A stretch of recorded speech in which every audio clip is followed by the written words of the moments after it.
এই ক্ষুদ্র ক্ষুদ্র টাকাগুলোই আমরা গাজাবাসীদের জন্য খরচ করছি।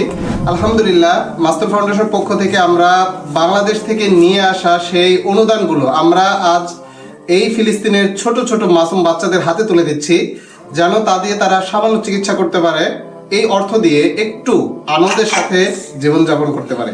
আমরা চাই এরকম ফিলিস্তিনি ভাই বোনদের এবং এই মাসুম বাচ্চাদের মুখে হাসি ফোটাতে, তাদের মুখে কিছু খাবার তুলে দিতে, তাদের চিকিৎসার জন্য সামান্য কিছু সহায়তা করতে। আমরা ধন্যবাদ জানাচ্ছি বাংলাদেশবাসীকে, ধন্যবাদ জানাচ্ছি মাস্তুল ফাউন্ডেশনের সাথে সম্পৃক্ত সমস্ত ডোনার এবং শুভাকাঙ্ক্ষী বৃন্দকে। আপনাদের এই ক্ষুদ্র ক্ষুদ্র টাকাগুলোই আমরা গাজাবাসীদের জন্য খরচ করছি, কিছু করার চেষ্টা করছি যাতে তারা মাস্তুল ফাউন্ডেশন, বাংলাদেশবাসী এবং বিশ্ব মুসলিমদের প্রতি কৃতজ্ঞ থাকতে পারে। সবাই দোয়া রাখবেন আমার জন্য, গাজাবাসীর জন্য, মাস্তুল ফাউন্ডেশনের জন্য, যেন আমরা আমাদের কাজগুলো করে যেতে পারি। আসসালামু আলাইকুম ওয়া রাহমাতুল্লাহি ওয়া বারাকাতুহু।